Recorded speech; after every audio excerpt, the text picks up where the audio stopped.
Hello, my name is Victoria McDonald. Welcome to today's presentation of e-learning to bridge rifts in communication caused by knowledge gaps. This is for IDT602 Instructional Design Project Proposal Presentation Requirement at Ashford University.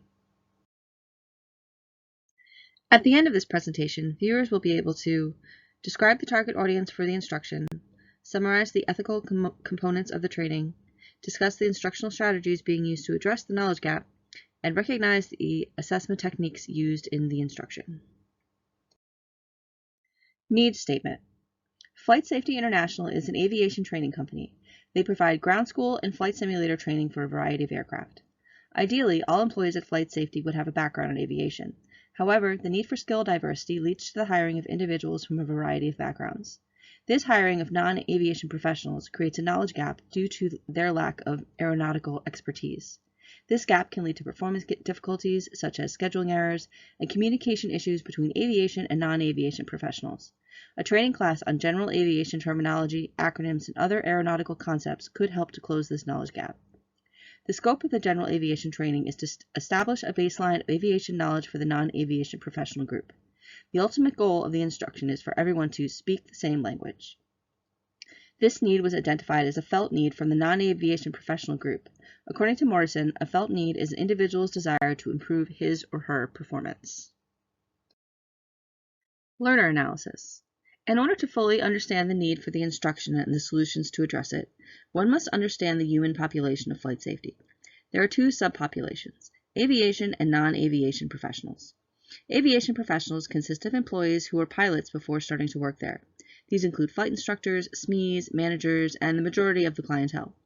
Non-aviation professionals consist of customer service, courseware developers, and some miscellaneous administrative positions, and management who previously held one of these roles. There are additional contrasts between the two populations. Aviation professionals are primarily male and Caucasian. The average age is over 50, with many of them being well into their golden years.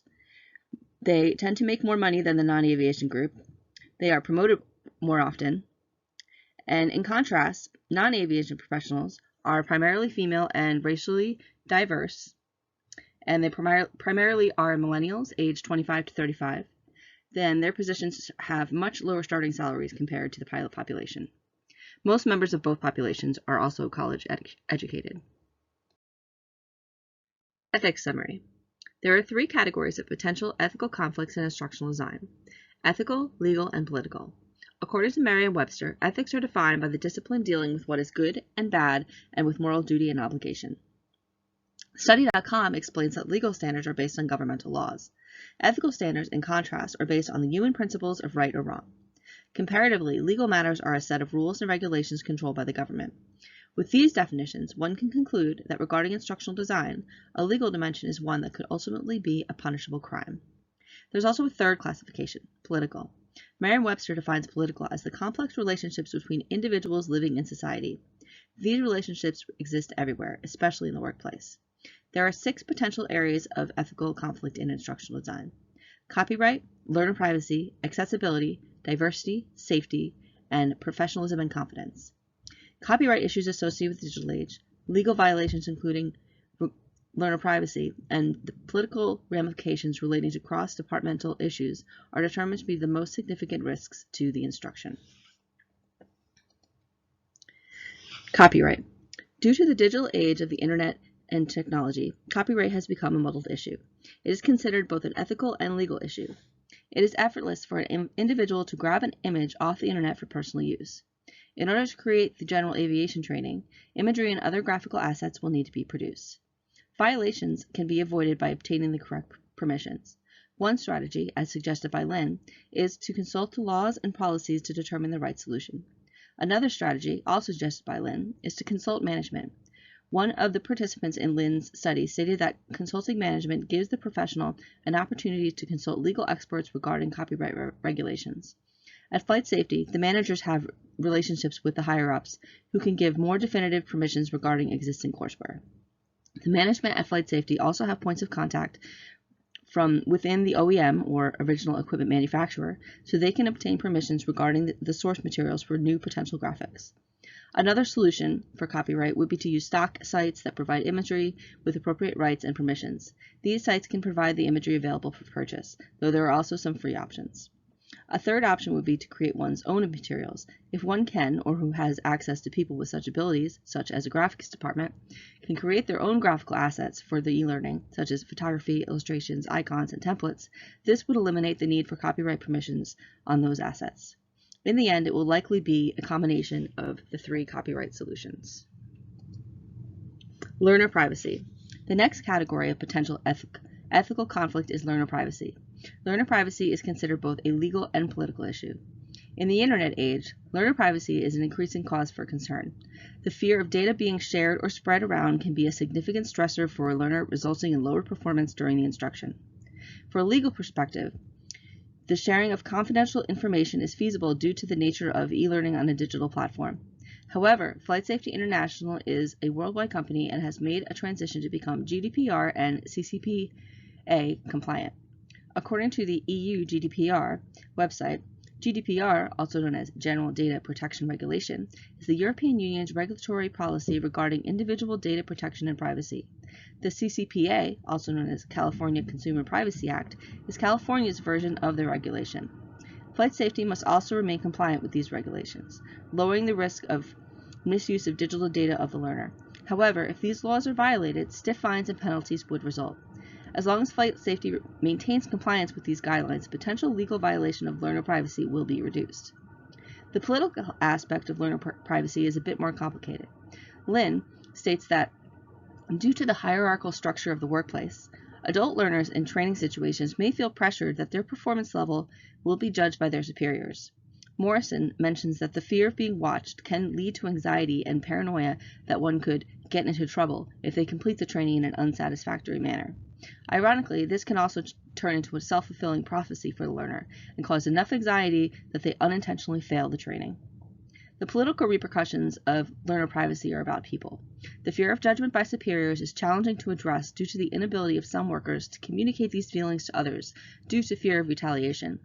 Lynn's strategy of team communication could be used to counteract these political pressures.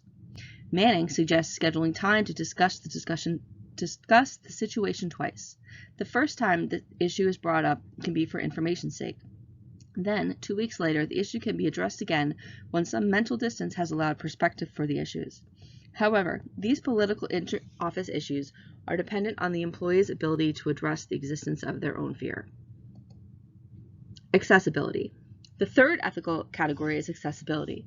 According to Lynn, the 1997 Census Bureau report stated that 9.6% of the U.S. population has a disability, such as visual or hearing impairment. Closed captioning could address hearing impairment, however, visual impairment would be a more difficult issue. Another accessibility concern is learning disabilities, such as dyslexia. According to Buckland of Bright Carbon, dyslexia affects 1 in 10 adults. Dyslexia is a learning disability that makes tasks like reading and mental organization difficult. The relatively common occurrence of this condition makes it worth considering while designing instruction. For dyslexia, Buckland suggests that to do the following to make the instruction easier to absorb. Avoid big blocks of text and use chunking to present the information. Space out the material visually to make it easier to process. Use simple sans serif fonts. Avoid stark white backgrounds. And use bold to make type stand out. Do not use italicized or underline for emphasis. Diversity. Diversity is generally considered an ethical issue. According to Chen, implementing technology can create barriers in instruction. This can be a significant issue regarding multicultural or low-income learners. However, the learner analysis for the training indicated that technology would not be a barrier, due to the educational prerequisites of the non-aviation group's jobs. Additionally, the learner's daily functions all require them to have extensive interaction with computer and software. Safety. Safety is a legal issue. However, there is not a high risk of violation. It is possible that during the instruction, a natural disaster or a freak electrical accident on the computers when e-learning could happen. However, if electrical codes and safety guidelines are followed, this should not occur. Also, natural disasters could not be blamed on the instruction. To avoid potential safety violations, follow safety guidelines for the equipment used to provide the training and the facilities used to host the training. Also, make sure the proper insurance policies are in place and up to date. Paperwork, like release forms, should also be maintained. Professionalism and confidence. Professionalism and confidence is a political issue. Being a flight school that creates its own coursework for flight training, flight safety has several of its own SMEs who are accustomed to developing training. This could potentially lead to exclusionary feelings by the resident SMEs not involved in the development of the general aviation training. These feelings, in turn, could trigger unprofessional behavior. As a solution to this behavior, Manning suggests addressing the issue head-on. Manning states not to speak of it like a vague concern, but specify it as a threat and classify its threat level. Ultimately, management could be involved, but this is ill-advised except as a last resort. This could cause the SME to feel alienated and singled out, and potentially cause more resentment and more unprofessional behavior. Lynn states, one challenge of our increasingly diverse society is the balance between those who have power and those who have not. According to the learner analysis, there is a general unequal feeling between the aviation and non-aviation professional groups. The aviation group is typically paid significantly more and is kept in higher regard due to their piloting background. This attitude of have and have-nots can produce tension between the two groups. If the ultimate goal of the instruction is to improve communication between pilots and non-pilots, a feeling of resentment from the non-pilots regarding the pilots could cause issues with the instruction. This diversity issue could lead to less motivated learners and possibly intentional sabotage of the training program. Solutions similar to the unprofessional SME behavior and the political ramifications of learner policy could be applied to help address this. Learning and performance outcome alignments. The learning and performance outcomes for the instruction pertain to 4 instructional goals: 2 on the concrete aspects of aviation, 1 for terminology, and 1 for the physical components of an aircraft, another for the individual pilot certification process, and the final outcome focuses on certifications on an aviation training center level. The 4 learning outcomes are as follows. The non-aviation professional will be able to, number 1, interpret a list of 70 aviation acronyms and terminology with 80% accuracy. Number 2, differentiate the basic components of an aircraft on a diagram of an aircraft type taught at their learning center with 90% accuracy. Number 3, articulate the individual pilot certification process for a new pilot from the first solo flight to the full licensing of a multi-engine aircraft while referencing an outline of the process. And number 3, explain regulatory listings on the rainbow sheet while referencing a job aid. The performance outcomes are the individual tasks that the learner must perform in order to be capable of fulfilling the learning outcomes for the instruction. Multiple performance outcomes are aligned to each learning outcome. However, the sequence of those performance outcomes may differ from the sequence of the learning outcomes.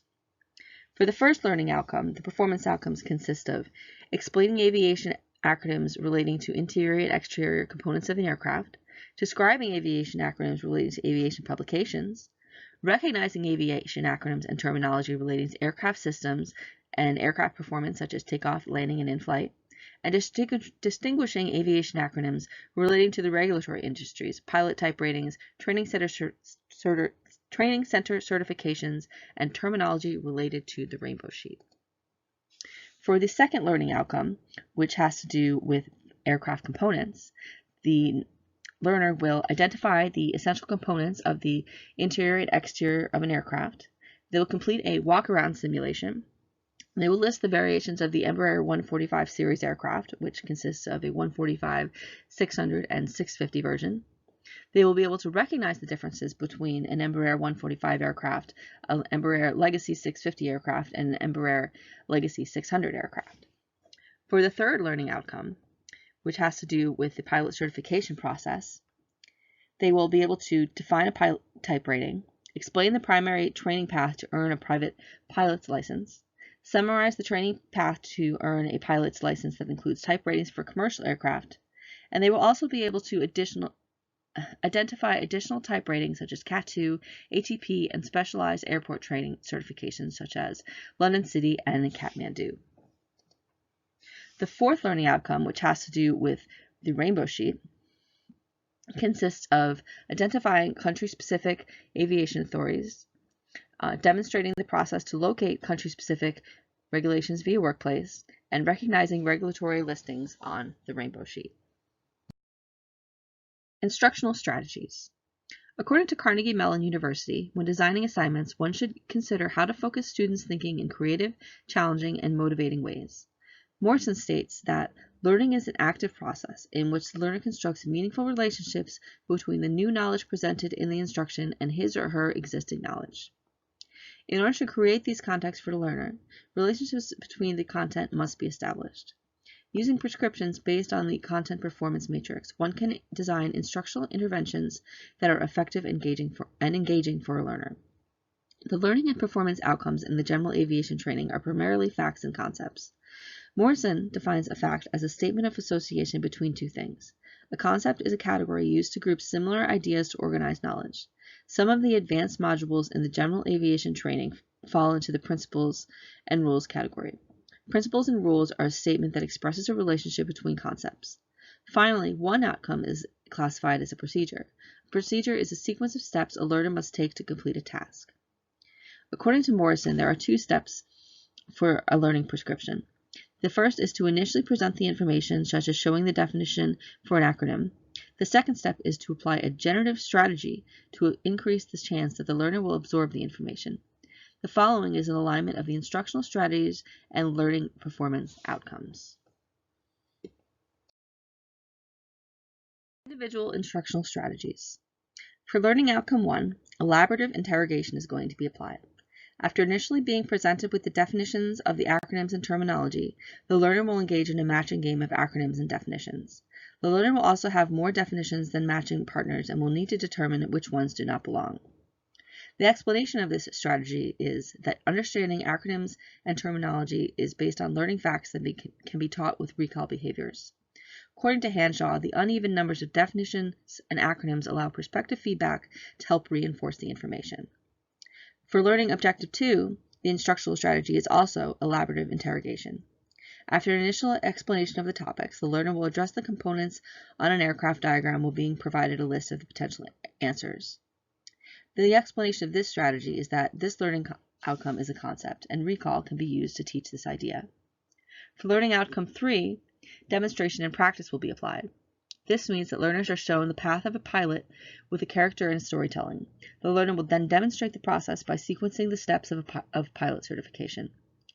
This strategy is explained by Morrison, where he states that the learning outcome is a cognitive procedure similar to the recall strategies of facts. Learning outcome 4 is going to be applied with egg rule and organization and storytelling.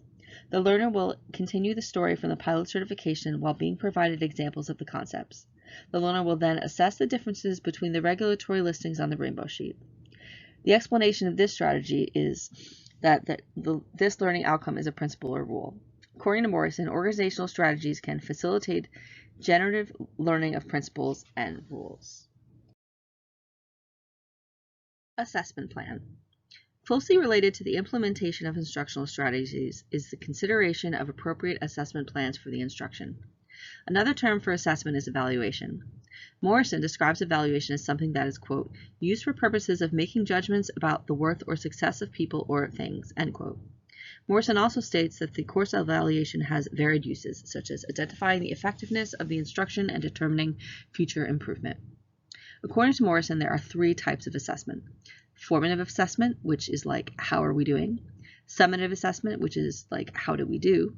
And confirmative assessment, which is, how are we still doing? Formative assessment generally happens throughout the instruction. Summative assessment happens at the end of the instruction. And confirmative assessment happens at the end of the instruction, but after some time has passed, like 8 months to a year. Prior to the instruction, learners will take a pretest for comparative assessment purposes. This will help compensate for the varying levels of prerequisite knowledge for the materials due to the experience level of the learner. At the conclusion of the instruction, they will take a post-test of the same material. The questions will consist of the same content but be reordered to help create a valid summative assessment. Each learning outcome has an individual assessment plan. These assessments, combined with the instructional strategies, are designed to help the learner complete the learning and performance outcomes. Assessment plan for learning outcome 1. The assessment plan for this outcome is formative evaluation with matching items method. This aligns closely with the instructional strategy of elaborative integration. The explanation of this assessment is that formative evaluation is an assessment that occurs throughout the project, answering the question, how are we doing, according to Morrison. The learning outcome is a knowledge-based objective. Matching is an objective measure of assessing the learner's competency of the material. The assessment plan for learning outcome 2. The assessment method that will be applied for this outcome is formative evaluation. Formative evaluation with matching items will be used for items 1, 3, and 4. Item 2, which is completion of a walk-around, will be assessed with a checklist-based rubric in a pass-fail capacity. The explanation for this is that items 1, 3, and 4 are knowledge-based objectives that can be assessed with matching. Item 2, however, consists of completing a previously made pilot training activity that can be classified as a performance activity. According to DePaul University, a checklist rubric is a unique rubric where there are only 2 distinct levels, such as a yes or no is possible. The walk-around simulation is modular, each portion of reflecting a different portion of the aircraft. Each module will be an item reflected on the checklist rubric. The assessment plan for learning outcome 3. The assessment method for this outcome is going to be formative evaluation with matching items and multiple choice questions. This coincides with the demonstration and practice instructional strategy. The explanation of this assessment method is that the learning outcome is based on a sequence of events. Piskerick suggests using matching questions when the content involves a sequence. Some of the higher level cognitive aspects of the performance will be addressed with multiple choice. The assessment plan for learning outcome 4. The assessment method for this will be a formative evaluation with a combination of matching and multiple choice questions. The higher level performance outcomes will be assessed with a more difficult question using words like how, why, and contrast in the STEM, as Morrison suggests. The explanation of this assessment method is that for learning outcomes based on higher cognitive levels, Morrison recommends writing questions that present meaningful data and require problem-solving interpretation. This technique is essential in demonstrating proficiency with the rainbow sheet. These methods align with the instructional strategies of egg rule and organization and storytelling. Instructional resources. The current plan for the instruction is to plan out the instruction in PowerPoint and then experiment creating it with Adobe XD. Additional technology experimentation is possible. In order to create the content materials, extensive SME interaction will also be required.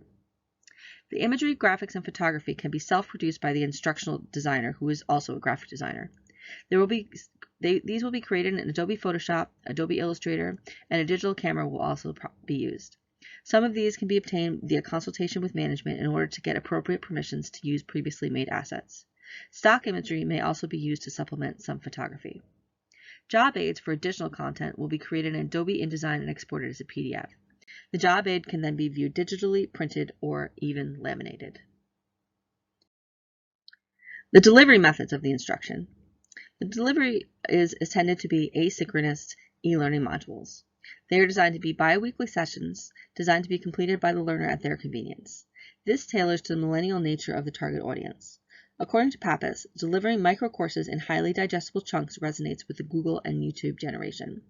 These lessons will be brief as to not overwhelm the learner with information by chunking data together. They will also be delivered on the learner's computer via the company intranet. Project timeline. Morrison states that planning and managing a project may be an overwhelming task as project management responsibilities conflict with instructional design responsibilities. Creating a general outline of the project milestones can help ease the stress of a more clearly defined project management later on. Referencing Johnson's article, the General Aviation Training Modules milestones were planned. These consist of going through the various classes at Ashford University's Instructional Design Master's Program. In IDT601, you create an IDFEA. In IDT602, you create a IDPP, which is where we are at now. In IDT603, the design document is created. You also prepare flowcharts and storyboard preparations. You move from an analysis to design of instructional process phase, and considerations for graphic development begin. IDT604 is when the completion of instructional materials occurs. You assess project changes. You use storyboards from IDT603 to assist with development. In IDT605, you have a class on project management. So then you go over the creation of communication and management plan and communication hierarchy determinations. In IDT606, you are involved in technology research, where you complete a technology market study, and project design revisions are based on the study. IDT607 consists of the evaluation of instructional systems, where program project evaluation will take place, the evaluation plan through construction of logic model, and initial prototype development brainstorming will begin. IDT608 is instructional development. Prototype creation begins. Consideration of your alpha testing group also begins, and final preparations for the alpha phase of development occurs. IDT609 includes advanced instructional design and technology. This is when the prototype alpha tests occur. You also begin considering members for your beta testing group, and you create prototype revisions based on the alpha tests. IDT610, which is Instructional Design and Technology 2, completion of design team and stakeholder plan occurs. Prototype revisions from alpha testing continue. You prepare your final project for beta testing. IDT611 is the final project phase. This is where the prototype beta tests occur, and a beta test analysis report occurs. IDT612 is the final project phase, where the final project presentation happens and prototype revisions from beta testing occur. You create an e-portfolio and you have a final project reflection. Conclusions. Once the instruction is complete, a confirmative analysis can occur. A confirmative analysis asks the question, how are we still doing? This occurs sometime after the implementation of the instruction, for example, 8 to 12 months. It is at this point where the value of the instruction will be determined. Questions like, is it worth it? Has performance improved?